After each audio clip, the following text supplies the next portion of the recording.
नमस्कार दोस्तों, स्वागत है आपका हमारे YouTube चैनल जरधारी क्लासेस में। दोस्तों, उत्तराखंड जिला सीरीज में आज हम यहाँ पे डिस्कस करने वाले हैं हरिद्वार जनपद के बारे में। तो हरिद्वार जनपद के बारे में जितने भी एग्जाम की दृष्टि से इंपॉर्टेंट फैक्ट होंगे सारे हम यहाँ पे कवर करेंगे इस सीरीज़ में। और यहाँ पे आज ये पार्ट 1 है हरिद्वार जनपद का, जिसमें हम यहाँ पे हरिद्वार के इतिहास के बारे में, भूगोल के बारे में, प्रमुख नदियों के बारे में, नदी सिस्टम है जो हरिद्वार का, यहाँ पे विद्युत परियोजनाएं और प्रमुख कुंड, तो ये सारे टॉपिक आज हम यहाँ पे चर्चा करने वाले हैं। तो चलिए दोस्तों, आज की वीडियो शुरू करते हैं। तो ये आप यहाँ पे देख सकते हो, ये है हरिद्वार जनपद का मैप। अब देखो, इसके पूर्व में कौन सा जनपद है? पौड़ी गढ़वाल है। पौड़ी गढ़वाल इसके पूर्व में है, जबकि इसके उत्तर में देहरादून है। ये इसका उत्तर पोर्शन हो गया, ये देहरादून है यहाँ से यहाँ तक, ठीक है, यहाँ तक। और फिर ये पौड़ी गढ़वाल आ जाता है यहाँ तक। तो पूर्व में हो गया पौड़ी गढ़वाल और उत्तर में हो गया देहरादून। बाकी इसके पश्चिम में और दक्षिण में, यहाँ भी और यहाँ भी, ये पूरा उत्तर प्रदेश है यहाँ से यहाँ तक। तो कुल मिला के एक तो ये तीनों ओर से उत्तर प्रदेश घिरा हुआ है। यहाँ से आप लगा सकते हो, यहाँ से और यहाँ ऊपर तक। तो इसके पश्चिम में और दक्षिण में कौन सा राज्य है? उत्तर प्रदेश से ये सीमा बनाता है, जबकि पूर्व में पौड़ी गढ़वाल हो गया और उत्तर में हो गया देहरादून। तो ये तो इसका सीमाओं के बारे में बताया मैंने अभी आपको। अभी मैं इसके राष्ट्रीय राजमार्ग और बहुत सारी चीज़ें बताऊँगा, नदी सिस्टम। लेकिन इससे पहले इसके इतिहास के बारे में जान लेते हैं, हरिद्वार जनपद के इतिहास के बारे में। तो देखो, जैसे इसका नाम से आप लगा सकते हो, हरिद्वार, हरि का मतलब होता है विष्णु और द्वार का मतलब हरि का द्वार, यानी विष्णु का द्वार। तो विष्णु का द्वार है, इसको हरिद्वार इसलिए कहा जाता है कि यहाँ पे ये माना जाता है कि ये विष्णु का द्वार है। अब यहाँ पे स्कंद पुराण में हरिद्वार को मायापुरी के नाम से भी जाना जाता है। मान्यता ये भी है यहाँ पे कि इसका नाम मायापुरी इसलिए कहा जाता है कि हरिद्वार में एक दैत्य था जिसका नाम था मय नामक दैत्य। तो इसलिए इसको क्या कहा गया, यहाँ पे मय नामक दैत्य के निवास स्थल होने के कारण हरिद्वार को मायापुरी के नाम से भी जाना जाता है। हरिद्वार के कुछ अन्य नाम भी है, जैसे कपिला, एक नाम इसका कपिला है। गंगा द्वार हो गया, गंगा द्वार, यहाँ पे गंगा क्या करती है, मैदानी भाग में प्रवेश करती है, तो एक नाम इसका गंगा द्वार भी है। खांडव वन, खांडव वन भी इसका एक नाम है। महाभारत में आपने खांडव वन के, खांडव प्रस्थ के बारे में सुना होगा, तो खांडव वन भी इसका एक नाम है। और तीर्थ स्थलों का द्वार, यहाँ से उत्तराखंड में जितने भी तीर्थ स्थल है, तो मतलब सबसे दक्षिण में क्या है, लगभग हरिद्वार ही है। नीचे के जितने भी लोग आते हैं हरिद्वार से होकर आते हैं, तो कुल मिला के सभी तीर्थ स्थलों का द्वार भी कहा जाता है हरिद्वार को। और साथ ही साथ इसको 4 धामों का द्वार भी कहा जाता है, क्योंकि यहाँ से जितने भी राष्ट्रीय राजमार्ग जुड़ते हैं, यहाँ से देहरादून के लिए निकल जाते हैं राष्ट्रीय राजमार्ग, और नीचे के उत्तर प्रदेश से हो गया और दक्षिण से जितने भी लोग आते हैं, इन्हीं राजमार्गों से होते हुए कहाँ जाते हैं, 4 धामों में यात्राओं के लिए जाते हैं। इसलिए हरिद्वार को क्या कहा गया, 4 धामों का द्वार भी कहा गया है।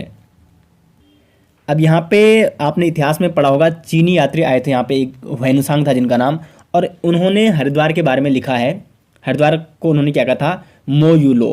हरिद्वार का नाम उन्होंने क्या लिखा था, मो यू लो। ये चीनी भाषा का शब्द है। और मो यू लो, जिसका क्षेत्रफल कितना था, 20 ली। ये भी चीनी माप है, 20 ली। तो 20 ली इसका क्षेत्रफल था, और इसका नाम उन्होंने क्या बताया, इस स्थान को उन्होंने कहा, यानी हरिद्वार को हुएनसांग ने क्या कहा था, मो यू लो कहा था। अब हरिद्वार की स्थापना कब हुई, इसके बारे में जान लेते हैं। तो हरिद्वार की स्थापना हुई 28 दिसंबर 1988 को। लेकिन जब इसकी स्थापना हुई जनपद के रूप में, हरिद्वार जनपद की जब स्थापना हुई 28 दिसंबर 1988 को, उस समय ये सहारनपुर मंडल, ये सहारनपुर मंडल था, इसी का एक हिस्सा था। क्योंकि उस टाइम उत्तराखंड तो बना नहीं था। उस टाइम हरिद्वार जो जनपद था वो किस राज्य का जनपद था, उत्तर प्रदेश का था। और ये किस मंडल के अंतर्गत आता था, सहारनपुर मंडल के अंतर्गत आता था। जैसे यहाँ पे उत्तराखंड राज्य का गठन हुआ, तो उसके बाद यहाँ पे इसको सहारनपुर मंडल से, यानी हरिद्वार को सहारनपुर मंडल से हटाकर किस मंडल में शामिल किया गया, उत्तराखंड के गढ़वाल मंडल में शामिल किया गया। तो जनपद के रूप में इसकी स्थापना कब हुई, 28 दिसंबर 1988 को। लेकिन उस समय ये उत्तर प्रदेश का एक जनपद था, जो कि सहारनपुर मंडल के अंतर्गत आता था। और अभी आता है आपका गढ़वाल मंडल के अंतर्गत, जब राज्य गठन हुआ, उत्तराखंड राज्य गठन। तो ये इसका कुछ महत्वपूर्ण इतिहास के बारे में मैंने आपको बता दिया है कि कैसे कैसे यहाँ पे हरिद्वार जनपद का इतिहास रहा है। बाकी भौगोलिक स्थिति मैंने आपको बता दी है कि ये इसके यहाँ पे पूर्व में हो गया पौड़ी गढ़वाल, उत्तर में हो गया देहरादून, और पश्चिम और दक्षिण दोनों में क्या है, उत्तर प्रदेश है। और यहाँ पे देखो, ये सहारनपुर हो गया, ये मुजफ्फरनगर जिला हो गया, ये बिजनौर हो गया, ये उत्तर प्रदेश की सीमा यहाँ से लेकर और यहाँ तक ये उत्तर प्रदेश से सीमा बनाता है। और हरिद्वार का क्षेत्रफल की बात करें तो क्षेत्रफल है हरिद्वार का 2360 वर्ग किलोमीटर। कितना है? 2360 वर्ग किलोमीटर। और हरिद्वार जनपद कितने जनपदों से सीमा बनाता है? तो यह बनाता है 2 जनपदों से। कौन कौन से जनपदों से? उत्तराखंड के 2 जनपदों से सीमा बनाता है, पौड़ी गढ़वाल से और देहरादून से। तो ये भी आपको नोट करना है। अब देखो यहाँ पे हम नेशनल हाईवे की बात कर लेते हैं, यानी राष्ट्रीय राजमार्ग। तो सबसे पहले नेशनल हाईवे 34 यानी NH 34 की बात कर लेते हैं। तो जो NH 34 है ये कहाँ से कहाँ आता है? तो इधर यहाँ से मेरठ है, नीचे मेरठ से होकर बिजनौर यहाँ पे हो गया, ये बिजनौर हो गया, और यहाँ से जाता है NH 34 और पहुँच जाता है हरिद्वार। और हरिद्वार से फिर ये कहाँ जाता है? ऋषिकेश यहाँ से, ठीक है, ये देहरादून से, और ये ऋषिकेश होके चला जाता है। और उसके बाद ये कहाँ जाता है? आपका धरासू और गंगोत्री। मैंने आपको जब उत्तरकाशी जनपद वाली सीरीज बताई थी उसमें मैंने NH 34 के बारे में आपके साथ डिस्कस किया था कि NH 34 किसको जोड़ता है? गंगोत्री धाम को जोड़ता है। तो ये कहाँ से आ रहा है? यहाँ से उत्तर प्रदेश से होते हुए, हरिद्वार से होते हुए और ऋषिकेश से होते हुए जाता है नई टिहरी, और उसके बाद सीधे धरासू और कहाँ चले जाता है? गंगोत्री धाम चले जाता है। तो एक तो यहाँ पे NH 34 है। अब देखो जो NH 34 है इसका जो ओल्ड नेम था यानी पुराना नाम, क्योंकि बहुत सारे स्टूडेंट इसमें कंफ्यूज रहते हैं, इसका पुराना नाम था NH 108, लेकिन अब राष्ट्रीय राजमार्गों के नाम बदल दिए गए हैं। अब इसका नाम क्या है? NH 34। उसके बाद जो दूसरा राष्ट्रीय राजमार्ग है वो है NH 334। अब NH 334 कहाँ से आता है? तो ये आता है आपका, ये देखो उत्तर प्रदेश, ये उत्तर प्रदेश है, ये पुरकाजी है, उत्तर प्रदेश का पुरकाजी से होते हुए और कहाँ चल जाता है? रुड़की और हरिद्वार। और हरिद्वार में ये किस में मिल जाता है? NH 34 में मिल जाता है। और उसके बाद आगे ये NH 34 के नाम से ही जाना जाता है, NH 334 भी। तो 334 ये है, यहाँ पे मैंने बता भी रखा है, अगर आप मैप को जूम करोगे तो ये है यहाँ पे 334, यहाँ से जा रहा है और यहाँ से जाके हरिद्वार तक रुड़की से होते हुए, ठीक है, पुरकाजी से होते हुए रुड़की, और रुड़की से होते हुए हरिद्वार तक जाता है नेशनल हाईवे 334। एक तीसरा नेशनल हाईवे है 344, जो कि कहाँ से? सहारनपुर से होते हुए कहाँ जाता है? रुड़की। तो सहारनपुर से होते हुए रुड़की कौन सा राष्ट्रीय राजमार्ग जाता है? NH 344। और रुड़की ये यहाँ पे कौन से हाईवे में मिल जाता है? नेशनल हाईवे 334 में मिल जाता है। और उसके बाद ये आगे नेशनल हाईवे 334 के नाम से जाना जाता है, और ये फिर उसके आगे क्या जाना जाता है? National highway 34। तो ये 334 है और आगे ये 34 है, ठीक है। अब आप समझ गए होंगे। और एक अन्य नेशनल हाईवे है जिसका नाम है नेशनल हाईवे 307, और ये कहाँ से कहाँ जा रहा है? ये है उत्तर प्रदेश के छुटमलपुर से लेकर, और ये डायरेक्ट जाता है सीधे देहरादून में, हरिद्वार और उत्तर प्रदेश की सीमा बनाते हुए, और ये है यहाँ पे देहरादून। तो छुटमलपुर से जाता है देहरादून कौन सा राष्ट्रीय राजमार्ग? नेशनल हाईवे 307 यानी 307। तो अब आपको सभी नेशनल हाईवे यहाँ पे समझ में आ गए होंगे अच्छे से। अब हम हरिद्वार जनपद के नदी सिस्टम के बारे में बात करते हैं।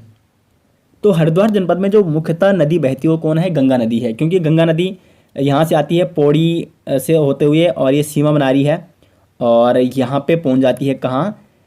गंगा अपने मैदानी क्षेत्र में कहाँ पे प्रवेश करती है? हर की पौड़ी में। यहाँ से आती है, हर की पौड़ी है यहाँ पे, ये है यहाँ हर की पौड़ी यहाँ पे, ठीक है, मतलब भीमगोड़ा बैराज, यहाँ पे भीमगोड़ा बैराज है और इसी के निकट है हर की पैड़ी या हर की पौड़ी भी उसको कहा जाता है। तो यहीं पे प्रवेश करती है गंगा नदी अपने मैदानी क्षेत्र में। अब तक ये कहाँ से आ रही थी? पहाड़ों से होते हुए आ रही थी, और हरिद्वार क्या है? पूरा मैदानी क्षेत्र लगभग। तो यहाँ से गंगा नदी अपना मैदानी क्षेत्र में क्या कर रही है? प्रवेश कर रही है। और यहाँ पे भीमगोड़ा बैराज हो गया गंगा नदी पर, ये आपको नोट करना है। और भीमगोड़ा बैराज से क्या निकलती है? गंगा नदी से एक ऊपरी नहर निकल रही है, गंगा नदी ऊपरी नहर, क्या उसका नाम? ऊपरी गंगा नहर, यहाँ से होते हुए और यहाँ जा रही है ये। अब ये जो ऊपरी गंगा नहर है यहाँ पे, इसके निर्माण की आवश्यकता क्यों पड़ी? पहले इसको समझ लेते हैं। और कब इसका निर्माण कार्य हुआ? तो लगभग 1848 में इसका निर्माण कार्य शुरू हुआ, और 1854 में ऊपरी गंगा नहर का निर्माण कार्य कंप्लीट हो गया था। उस टाइम यहाँ पे ब्रिटिश शासन था। अब देखो इसकी निर्माण की आवश्यकता क्यों पड़ी? क्योंकि देखो उत्तराखंड में तो बहुत सारी नदियाँ हैं, लेकिन उत्तर प्रदेश का जो ये जनपद है मुजफ्फरनगर हो गया, और यहाँ पे ऐसी कोई नदी नहीं थी। तो इसलिए यहाँ पे 1837 या 38 के करीब काफ़ी अकाल पड़ गया था। इसलिए ब्रिटिश सरकार ने सोचा कि क्यों ना गंगा नदी से एक नहर निकाली जाए जो कि इस इतने बड़े क्षेत्र को यहाँ पे जो अकाल वहाँ पे पड़ रहा था उससे मुक्ति मिले।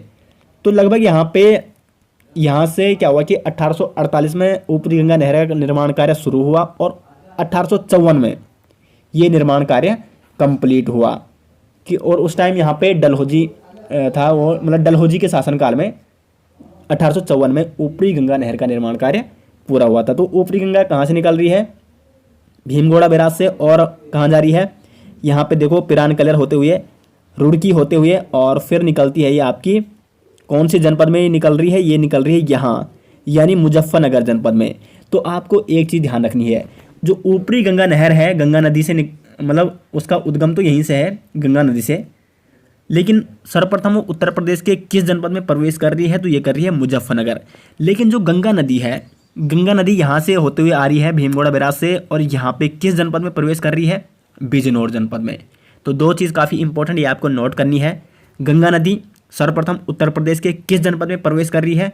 बिजनौर जनपद में। ऊपरी गंगा नहर उत्तर प्रदेश के किस जनपद में प्रवेश कर रही है? मुजफ्फरनगर में, क्योंकि ये मुजफ्फरनगर का क्षेत्र है। तो दो चीज़ आपको ध्यान रखनी है। तो ये तो हो गया ऊपरी गंगा नहर भी हो गया और गंगा नहर भी हो गया। अब देखो एक अन्य नदी है यहाँ पे हरिद्वार जनपद में, वो है सोलानी नदी, जिसका नाम क्या है? सोलानी नदी। तो ये इधर से निकल रही है, इसका कोई निश्चित उद्गम स्थान नहीं है, क्योंकि यहाँ से काफ़ी स्थानों से ये छोटी छोटी नदियाँ मिलकर बनाती है और आगे इसको सोलानी नदी के नाम से जाना जाता है। और ये आगे होते हुए कहाँ से बह रही है? रुड़की के निकट से। तो रुड़की जो शहर है वो किस नदी के तट पर बसा हुआ है? तो ये है आपका सोलानी नदी के तट पर बसा हुआ है रुड़की शहर। अब देखो एक और इम्पोर्टेंट चीज़ है यहाँ पे कि यहाँ पे आप देख रहे होंगे कि जो ऊपरी गंगा नहर है यहाँ से आ रही है, ये भी रुड़की से जा रही है और ये भी जा रही है, लेकिन ये क्रॉस कैसे कर रही है? तो मैं आपको बता दूँ कि यहाँ पे जो ये ऊपरी गंगा नहर है, यहाँ पे एक ब्रिज का निर्माण किया गया है, किसके ऊपर? सोलानी नदी के ऊपर एक ब्रिज का निर्माण किया गया है। और वहाँ से कुल मिला के यहाँ पे इस नदी को कोई डिस्टर्ब नहीं करती हो, ये तो अपने फ्लो में बह रही इधर, और यहाँ पे एक ब्रिज है जिसके ऊपर से, यानी सोलानी नदी के ऊपर एक ब्रिज है और उसकी ऊपर से बहती है आपकी ऊपरी गंगा नहर। तो ये ब्रिज का यहाँ पे निर्माण किया गया है रुड़की में। तो ये रुड़की नगर है, यानी रुड़की शहर है, और इसके तट में कौन सी, यानी किस नदी के तट पर ये बसा हुआ है? सोलानी नदी के तट पर। तो एक तो सोलानी नदी है हरिद्वार में और एक कौन है? गंगा नदी। और गंगा नदी भी दो भागों में यहाँ पे बहती है, एक तो जो प्रमुख गंगा नदी है और एक ऊपरी गंगा नदी, ऊपरी गंगा नहर। तो अब आपको नदी सिस्टम अच्छे से समझ में आ गया होगा हरिद्वार जनपद का। अब हरिद्वार जनपद में जो कौन कौन सी परियोजनाएं हैं, जल विद्युत परियोजनाएं कौन कौन सी हैं? तो तीन प्रमुख जल विद्युत परियोजनाएं हैं हरिद्वार जनपद में। एक तो यहाँ पे भीमगोड़ा बैराज, जहाँ से ऊपरी गंगा नहर निकल रही है। ये भी देखो भीमगोड़ा बैराज किस नदी पर बना हुआ है? तो ये बना है आपका गंगा नदी पर बना हुआ है भीमगोड़ा बैराज, और यहीं से निकलती है ऊपरी गंगा नहर। और ये हर की पैड़ी के बिल्कुल निकट में स्थित है। यहाँ पे हर की पैड़ी है, हर की पैड़ी भी जो स्थान है वो जो ऊपरी गंगा नहर निकल रही है उसी के तट पर है, और यहाँ से निकल रही है ऊपरी गंगा नहर, तो यहाँ पे हर की पैड़ी हो गया और इसी के निकट स्थित है भीमगोड़ा बैराज। उसके बाद जो दूसरी परियोजना है वो है पथरी परियोजना। अब देखो भीमगोड़ा बैराज तो गंगा नदी पर था, लेकिन जो पथरी परियोजना है वो गंगा नदी पर नहीं है, बल्कि ये है ऊपरी गंगा नहर पर। तो पथरी बैराज ये ऊपरी गंगा नहर है और इसी पर स्थित है पथरी बैराज। और जो तीसरी परियोजना है वो बिल्कुल यहाँ पे नीचे है, यहाँ पे मोहम्मदपुर परियोजना, और ये भी आपकी किस में है? ये है ऊपरी गंगा नहर में। तो दो परियोजनाएं तो ऊपरी गंगा नहर में है और एक भीमगोड़ा जो बैराज परियोजना है ये है आपका गंगा नदी पर। तो अब आपको परियोजनाएं भी अच्छे से समझ में आगे होगी। अब है जो हरिद्वार जनपद में कौन कौन से कुंड हैं? तो एक तो यहाँ पे भीमगोड़ा कुंड है, जिसको भीमकुंड के नाम से भी जाना जाता है। तो जो ये भीमकुंड है वो भीमगोड़ा कुंड या भीमकुंड यहीं पे है, यहाँ पे भीमगोड़ा बैराज है तो इसी के निकट यहाँ पे। तो ये है यहाँ पे भीमगोड़ा कुंड, जिसको भीमकुंड नाम से भी जाना जाता है, और इसका अनेक धार्मिक ग्रंथों में विवरण भी मिलता है। अब देखो इतिहास में ये माना जाता है कि यहाँ पे क्या हुआ था कि जब पांडव स्वर्ग की यात्रा पर जा रहे थे उत्तराखंड से, तो हरिद्वार में जब वो आए थे तो यहाँ पे द्रौपदी को प्यास लग जाती है, और भीम ने यहाँ पे अपने पैर के प्रहार से क्या किया था? धरती पर प्रहार किया था, जिससे एक जल की धारा फूट पड़ी थी। तो उसी से यहाँ पे भीमगोड़ा कुंड का निर्माण हुआ था। और अब इस कुंड में पानी कहाँ से आता है? तो इस कुंड में गंगा की एक जलधारा आती है इस कुंड में, तो गंगा से ही यहाँ पे इस कुंड में पानी आता है। तो एक तो यहाँ पे भीमगोड़ा कुंड है, दूसरा है यहाँ पे सती कुंड। ये कहाँ है? कनखल में। सती कुंड हरिद्वार के कनखल में स्थित है सती कुंड। देखो कनखल को शिव का क्या माना जाता है? ससुराल भी माना जाता है, क्योंकि जो राजा दक्ष थे, सती के जो पिता थे, उनकी राजधानी माना जाता है कनखल को। तो कनखल में ही सती कुंड है। अब देखो यहाँ पे क्या हुआ था, ऐसा माना जाता है जो सती कुंड है यहाँ पे कनखल में, कि जब दक्ष ने क्या किया था, यज्ञ किया था, तो उन्होंने शिव को नहीं बुलाया था, लेकिन मतलब शिव को भी और माता सती को उन्होंने नहीं बुलाया। तो माता सती चली गई अपने पिता के पास और उन्होंने उनको यही कहा होगा कि मतलब शिव को क्यों नहीं बुलाया। तो वो गुस्सा हो गए और फिर वहाँ पे सती ने यहाँ पे क्या किया था, आत्मदाह किया था इस कुंड में। तो इसीलिए इस कुंड का नाम क्या पड़ा? सती कुंड पड़ा कनखल में। तो कनखल को, जो कनखल है यहाँ पे, इसको राजा दक्ष की राजधानी भी माना जाता है। और इसी कनखल में है आपका सती कुंड, जहाँ पे मतलब अग्नि में समाई थी माता सती, कनखल में। तो अब आपको सती कुंड के बारे में समझ में आ गया होगा। और जो तीसरा कुंड है ब्रह्मकुंड, ये है हर की पैड़ी में। ये काफ़ी पवित्र स्थान माना जाता है ब्रह्मकुंड। तो हर की पैड़ी में कौन सा कुंड है? ब्रह्मकुंड है। तो 3 कुंड मैंने आपको बताया, भीमगोड़ा कुंड, सती कुंड और ब्रह्मकुंड। दोस्तों तो हरिद्वार जनपद के पार्ट 1 में हमने बहुत सारी चीज़ों को यहाँ पे डिस्कस कर लिया है, और पार्ट 2 में हम यहाँ पे हरिद्वार जनपद के प्रमुख स्थल और प्रमुख मंदिरों के बारे में चर्चा करेंगे। और जो पार्ट 3 आएगा उसमें जो भी अदर बचे हुए टॉपिक हैं, प्रशासनिक ढांचा हो गया, प्रमुख मेले हो गया, वो सारी चीज़ें हम उसमें डिस्कस कर लेंगे। प्रमुख संस्थान है जो यहाँ पे, क्योंकि हरिद्वार में बहुत सारे संस्थान भी है। तो आज की वीडियो के लिए इतना ही। और अगर आपको ये सीरीज़ पसंद आ रही है तो वीडियो को लाइक और शेयर जरूर करें और कमेंट बॉक्स में अपनी राय ज़रूर दें। मिलते हैं इसके नेक्स्ट वीडियो के साथ, तब तक के लिए धन्यवाद।